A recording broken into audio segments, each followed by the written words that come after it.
Hello, everyone. This is Mr. Nobody bringing you another episode of Making Nobody Happy. Here I am with my little mic ready to talk to you again. And I want to actually follow up one of my earlier entries, which was my entry on does pornography basically commit a culture to polygamy as the reigning mating dynamic? And if you've listened to that one, you'll know that my answer was basically, yes, it does.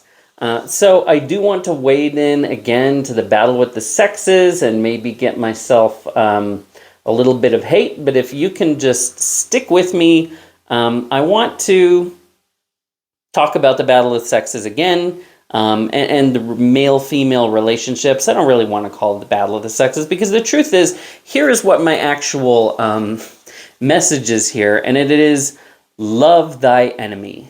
So I just want to start out by saying something that I don't know if you're actively allowed to say right now. What no one's really willing to say, in part because there's so much built up resentment and guilt that makes saying this impossible, is that women aren't able to be happy without men and can't survive without them. Okay, am I in trouble yet? All right, now before you get typing your responses to that, and before I get pilloried for saying that, let me also observe that it is equally true that men can't be happy and can't survive without women. And both sexes are kidding themselves and indulging in a delusion that the divorce and independence of the sexes is a viable option in order to avoid the painful reality of confronting the actual problem of admitting our dependence on the other sex and having to deal with it like adults. So, hang with me if you can. So I think it's very easy to get confused about this question. A woman can survive without a man. So can a man survive without a woman. But women can't. There is no viable single-sex version of the human species. We can survive and compensate for the loss of our partnership with the other sex in our individual lives, especially with the aid of modern technology that extends our individual capabilities and helps meet those needs we can't easily fill. But on a systemic level, on a species level, it's completely unworkable. So the need to have an intimate social partnership between the sexes is one of the preconditions of human life. And it's one of the first problems that we as a species and as societies had to solve.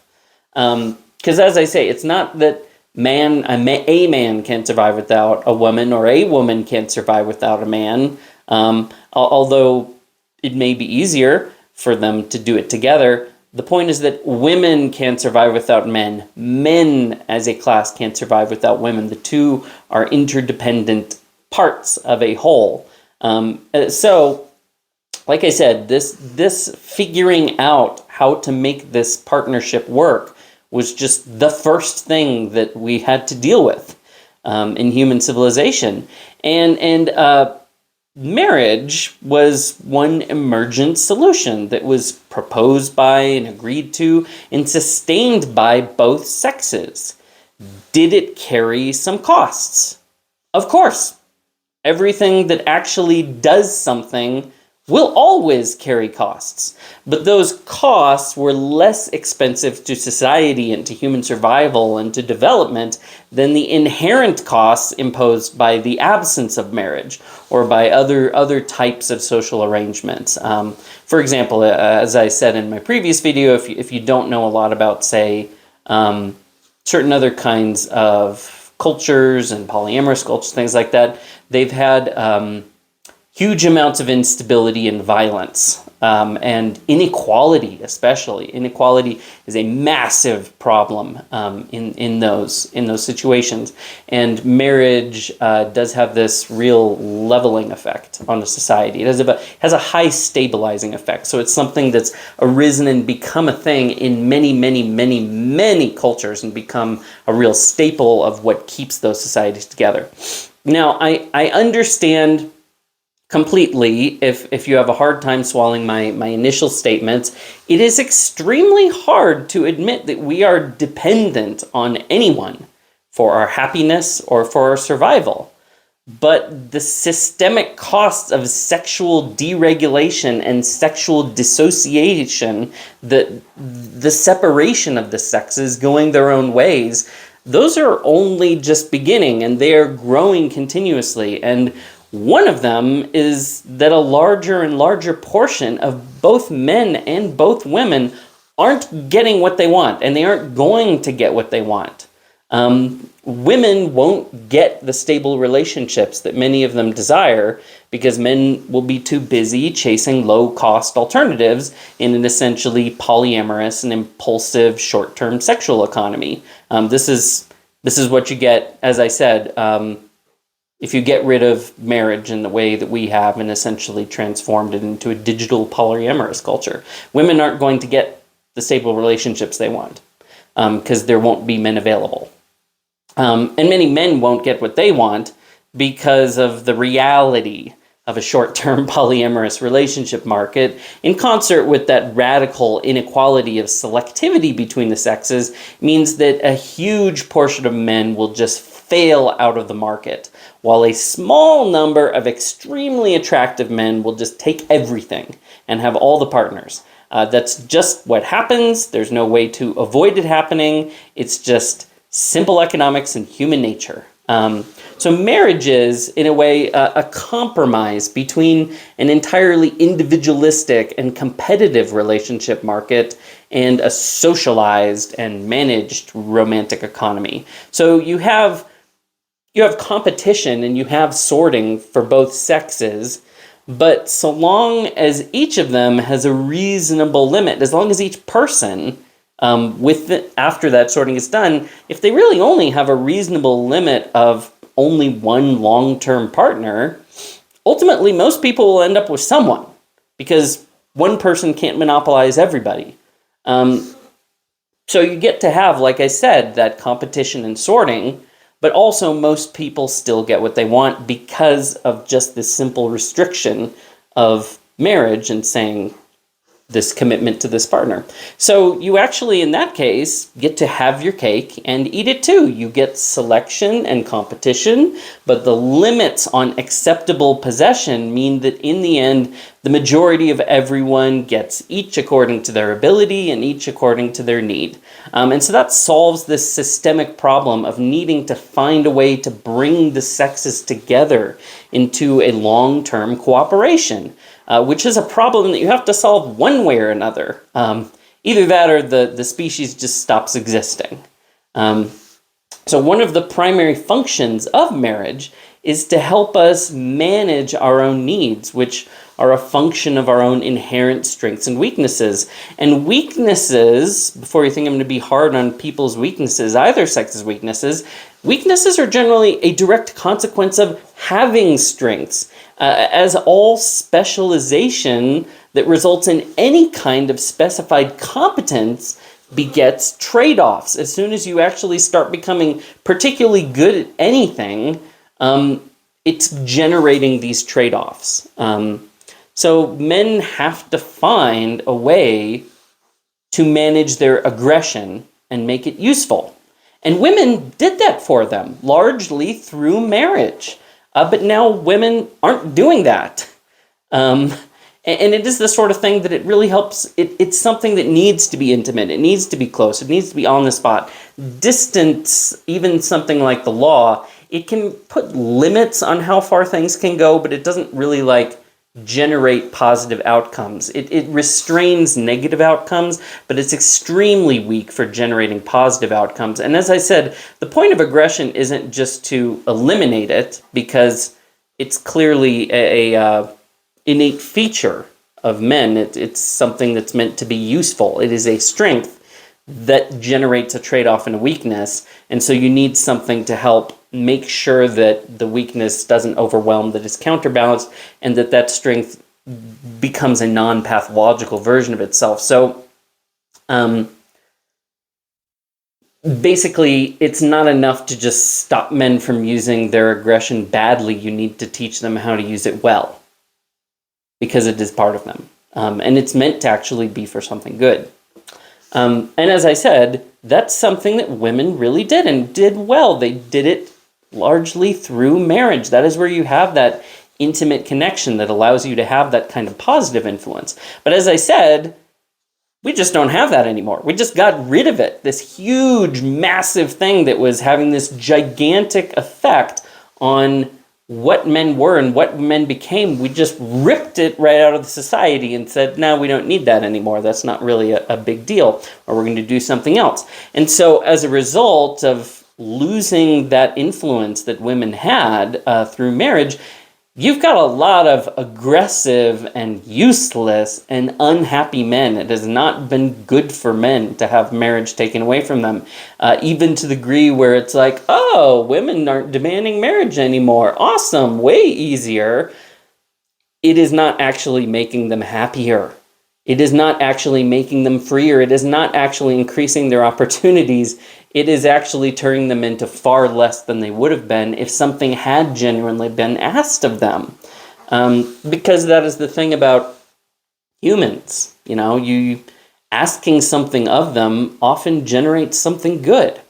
So men, in turn, they helped women manage their anxiety, which is something they do have more of. And if you look at psychological disorders, men tend to crowd into and just dominate the aggression disorders, and also certain other kinds of disorders that have to do with just certain kinds of brain structure. And then women dominate the anxiety disorders by a humongous amount. And it's understandable, but men helped regulate that. They helped manage that aspect of women, and that understandable anxiety over their greater need for security, both economic and physical. They needed that, and they needed that so they could do the things that women could uniquely do. But men aren't doing that anymore. And that's produced a lot of excess anxiety and unhappiness among women. And that's just one example of the way that the sexes benefited each other through specialization and cooperation. And both sexes have their alternatives that they can look to solve these problems, but generally speaking, no one has come up with a viable substitute for the innate need for half the human race for the other half. That's a pretty big thing to say that you're going to cure. We'll come up with an app for that, or we'll come up with a service for that, or I'll write a law for that. That guess what? I just managed to replace half the human race with that. It's not clear we were designed for that. So it's entirely understandable why the sexes want to go different directions and be independent. I mean, who wouldn't? There's an enormous cost to needing or having to work with someone who is radically different than you, and whose willingness and ability to give you what you need in exchange for your precious autonomy and abilities is dubious at best. Men are a huge disappointment. So you might say, why make that bargain? And to be honest, women are too. Men are not certain they want to make that bargain. They were never completely sold on the idea of marriage, that it was worth it, that they were getting a good deal. Now, it's very costly to say that. It's costly to say that women have also been a disappointment to men. That's costly because it's generally easier to get men to admit that they need and want women still today. And women have always felt much more freedom to reject you if you openly criticize them. Their natural predisposition to judge and reject men gives them a lot of bargaining power in their interactions with men, who are a lot less fastidious and far less competitively viable on average. Like the average guy isn't really that competitive. Of course, men's persistence and aggression and ability to ignore or resist the criticisms and concerns of others, and their willingness to throw down and cast down their competitors or risk being cast down themselves, it gives them their own advantages. But men need those advantages because of the judges that they will face. One another, the selective pressures of the world, the extremely selective judgment of women, those are all incredibly harsh. So they need a certain amount of persistence to get through that. The vast differential in experimental results on mating selection between men and women show just how dire that divide really is.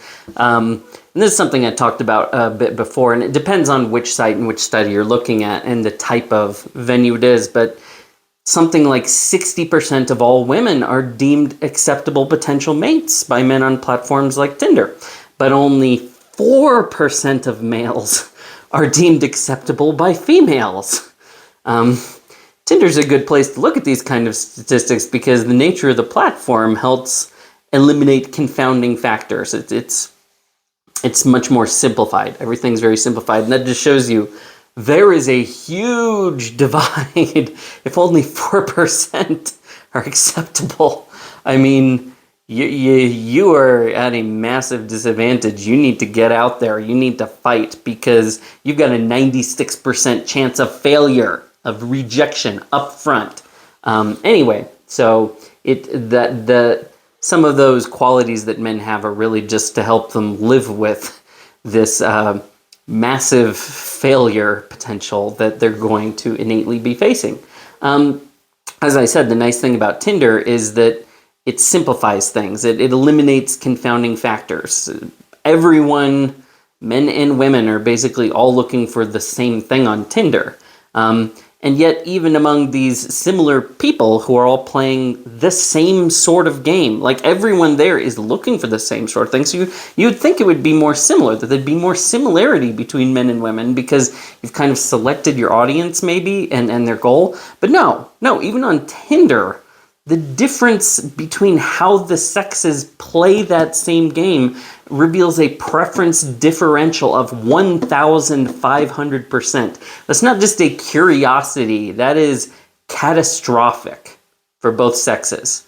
And it could be easy for women to look at that and just shrug their shoulders, shake their heads, and just say, well, we can just dismiss that on the grounds that men are stupid and they have no discretion. And so, of course, they like everyone. And that women are only so selective and picky because men are so unattractive. So we could explain this problem as just, it's all just men's fault. Only 4% of men actually are attractive. 6% of them are garbage. And actually 60% of women are awesome. You could certainly make that argument. But these are huge, monolithic demographic facts across humongous populations. They really reveal is just this stark difference in attitudes, even when both sexes have agreed to the same terms and the same goals. And it reveals that the specific attitudes of both sexes aren't random. They're a powerful and consistent pattern. They're not all over the place. They're not just normally distributed. They are normally distributed, and this is just what you see. So that means they are biologically and psychologically and evolutionarily stable and in some sense innate and necessary. So quite likely they are because of the innate tension and complementary asymmetry between the two and the benefits of maintaining such dual strategies. And that's something that's interesting to talk about. Studies into the benefits of sexual reproduction and sexual dimorphism have really confirmed this, that one of the primary benefits of just having two sexes in the first place is that although it carries a very high cost compared to asexual reproduction, it basically lets a species have its cake and eat it too. Like, it lets you actually maintain two viable strategies simultaneously in concert with each other, and in balance with each other. And that's actually far more viable and more creative and more effective than this single unitary strategy of non-differentiated asexual type reproduction. Like I said, it lets you have your cake and eat it too. That marriage, that unity and cooperation between the two halves of a species, running two separate genetic lineages on one shared platform, allows them to simultaneously pursue and balance two different biological and reproductive strategies. It lets them be both risky and conservative, both aggressive and cautious, both consistent and variable, indiscriminate and selective. It lets them be everything. And because the world is this crazy place that demands this shifting dynamic where the conditions are always changing, the challenges are always changing, the response is constantly changing. Guess what? You have all of that in an adaptive tension with each other, constantly keeping you responding to it. And so problems that would be extremely costly to this side can be absorbed by this side, and actually, because of the way they're specialized, it won't cost them as much, and then this side can do that, and where this side's weak, it allows them to basically cover all the bases. But that means that the fundamental character of sex as a biological phenomenon is tension in dependence. Or I suppose you could call it complementation in efficacy. We're very effective and adaptable, but we actually depend on our antagonistic opposite for the free exercise and maintenance and development and regulation of that efficacy. Now, that's not an easy pill to swallow, so I'll just say it again as you try to think about this again. Basically, and this is something they study, why is sex, why does it exist? And they've done various things to see how everything from fruit flies to different species handle things. And of course, you can study things too, sociology and cultural anthropology, all sorts of things. But basically, the whole idea behind sex is tension in dependence, that there is something really special there, that even though it seems problematic, difficult, costly, because it's way harder to make things work if you basically subspecialize your species into two completely different things that somehow have to work things out and go through the sorting and then go with these matching things and work out how are these two different platforms going to work together within this shared species. I mean, huge problems, but actually that's also where all the advantage is. That there is actually amazing benefits. Actually, is the pattern for virtually all complex life. I mean, not things like sponges, but they're not really getting up to a lot. And especially as you get up to things like mammals that are really complicated, it gets even more complicated and even more specialized. And so there is this complementation and efficacy. Basically, this differentiation makes us way better at the things than we otherwise could be, way more adaptable. It allows this specialization, this kind of economy, basically. Whereas it's like you can have one person kind of doing everything, and you can have an amazing person who does all kinds of things, but put them up against a specialized organization. It's like when I was, and I told this story somewhere else before, I went to two different fast food places, and I was looking to see which I should do because it was an airport. And one of them was a Chick-fil-A, and one of them was McDonald's. And I realized we had a limited amount of time, and they both had equally long lines. So what I did was I said to my daughter, stop for a second, we're going to stand here, and we're going to watch and see how these work. And I watched how the Chick-fil-A one worked. And what it worked was everyone was playing this sort of zone defense where you had a person who was taking an order, and then they would kind of run and get a drink, and then they would go over here and do this, and they would go over doing this. And they were running back and forth and back and forth and back and forth and doing all these sorts of things. And I looked at the McDonald's thing, and it was like they got a person taking orders, they got a person giving out the orders, they got a person just doing drinks. And I watched it, and I realized that McDonald's line is running about 5 times faster, just because of their structure. They don't have more people. They have the same number of customers, but one of them is radically more efficient and productive. And so we went to the McDonald's line, and by the time we were through that McDonald's line and had our food, I looked back at the person who we would have stood behind, and they had only made it like a quarter of the way through the line. Now, I'm not saying that everything is super subspecialization, because I myself am not a person who's all about specialization. I like to keep my options open. But from a structural standpoint, there is a huge advantage to a certain amount of specialization. And in this case, I'm not saying being locked into a specific job, like with the fast food example. That's not what I mean. It's more like capacities. We subspecialize even as individuals within our species. We have people who are more agreeable, people who are more disagreeable. We have, people who are better with things, people who are better with people. We have people who are more creative. We have people who are more focused on the details. We have people who are more experimental. We have people who are more concerned about making sure that things are actually done just right.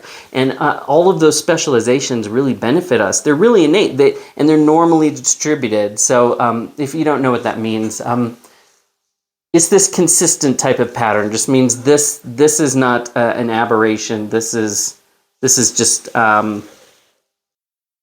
This is sort of your natural bell curve. This is covering a fundamental need. This is something that also will just keep arising.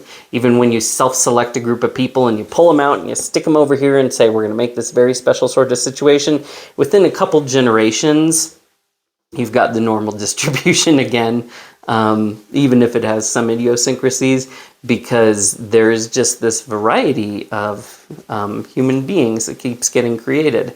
And you also, even within men and women, have their own sort of normal distributions of things, which of course are actually pretty close together, but there's also consistent differences in it too that weight it slightly one way or another. But anyways, I say that there is something that you actually get from not all being exactly the same, from actually being different, and then from being in partnership with each other and figuring out how to work that out. And yes, it's painful. Yes, it's difficult, especially if you're sort of locked into it. There's a sense in which I personally don't need a person of every other type of personality, although the truth is it would be beneficial to me to have the benefits. And actually in society, I am getting the benefits of all those people. I'm just not seeing that that's what's happening. The truth is I am benefiting so much from the fact that there are people who aren't like me, who want to do the things that I don't want to do, who have the strengths that I don't have, and they're benefiting from the strengths that I do have, and that they don't. And yeah, it's hard to work it all out. It's really painful. It's really difficult. And we've especially been forced into it with men and women, of having them be these... We're stuck together, and if we don't come together, we're not a species anymore, because each of us isn't the whole species on our own. Each of us is just part of it, and there's no more of it if we don't come together in some way. So, as I said, we are very effective and adaptable, but we actually depend on our antagonistic opposite for the free exercise and maintenance and development and regulation of that efficacy for becoming our best selves. That is not an easy pill to swallow. We all want to think that we are great and perfect and right and complete in ourselves. I don't need the other sex. I don't need other people. I don't need my parents. I don't need kids. I don't need my neighbors. I am everything. But the simple facts of even just biology fly in the face of that idea. That's just not how the world works. It is a completely specious premise. And so I'm not saying this obligates us to a certain conclusion. We just need to say, this is not where we can begin our thinking. that men and women don't need each other and don't benefit from each other. They do need each other. They do benefit from each other. You know, we are great. We are amazing creatures. We are specifically awesome, each and every one of us. But we do that in the context, and do it best in the context of tension and opposition and complementation and cooperation with our counterparts. Our specific identity as a man or woman entails that by definition and necessity. You basically, it's one of those cases of, in general, you know, what would the light be without the dark? What would the dark be without the light? Generally speaking, a lot of that isn't true, but there are some cases where that really is true, especially with something like sex. There isn't like a meaning to the word man in a single sex society. There's no meaning to the word woman in a single sex species. Like it's not either of those things. To be a man is to be incomplete and in need of woman. To be woman is to be incomplete and in need of man. That is what a species is. It is a shared partnership for conquering the challenges of time and being. And while any single individual, a man or a woman, might be able to avoid or solve that systemic quandary, as a society and as a species, it is simply not possible. And that is something that we will have to deal with one way or another. You cannot just write off half the species. You cannot write off the fact that these two halves of the species were meant to be together and working together. And they were meant to be themselves. And we're meant to appreciate each other, appreciate each other's uniqueness, and even meant to kind of fight with each other, even meant to struggle with each other, to pull each other in opposite directions. It's like riding a bicycle. They've done studies about how you ride a bicycle. Do you ride a bicycle by staying completely straight on it? No, they found actually it's impossible. It is virtually impossible to just keep a bicycle straight.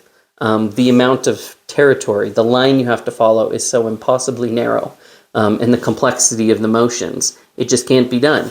What you're actually doing is constant tension, constant adjustment, constant rebalancing, constantly pulling this way and pulling that way. And it's only the fact that this is pulling this way that prevents this from falling over. And I'll be happy to talk about that more sometime. But that's all I really have to say for today. I know these are not easy truths for some people to face. I know for some people it's like, yeah, obviously. We've known that since the beginning of time. We've known that in every single society ever. But we don't know it now. Or at least we act like we don't know it now. We act like we genuinely think we've reached this point where we can step off the world and say, men don't need women anymore. Women don't need men anymore. There's nothing there. There's nothing important. And there's nothing that's lost by giving up on that. And you know what? I'm fully justified in writing them off because they're just a gigantic disappointment, whichever sex it is. This partnership is just trash. It's a divorce. And that is something that I'm going to talk about another time, which is the sense in which what we're basically going through, although it seems very confusing and there's so much feelings and individual complaints, it's basically we're in the middle of a very serious, messy divorce. And we'll see if it's something that our civilization can survive. It's something we're going to have to work out. Like I said, my real message to this is don't start whatever process of negotiation needs to be gone through in your life and in your relationship with the other sex. Don't start with the premise of there's nothing of worth there. There is nothing redeemable there. There is nothing important that I am losing. I don't need them. I don't require them at all whatsoever. There is no value there. And don't start from the position of just saying that is my enemy, because it's a house that's divided against itself, an entire species. Do you really think if the two halves of a species not only walk away, but actively oppose each other, do you think that's going to survive? Do you think that's going to work out? Do you think that society is going to stand or last? I mean, dream on. That's the end of the world, and not in a very long period of time. As I say, my message would be love your enemy. Start with that as your premise. Look at the other sex and say, there's something there to love. There's something there to be appreciated. There is something there to be valued. There is something there to be understood. And they need me. And maybe I need them. Like I say, we all want to imagine that we're the perfect everything. But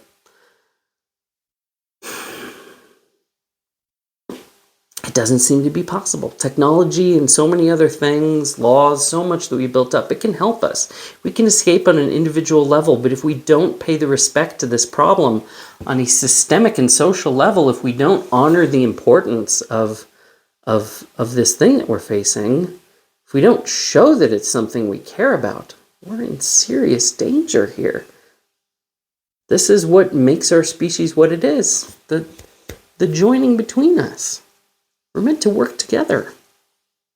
That's all for today. We'll see you next time.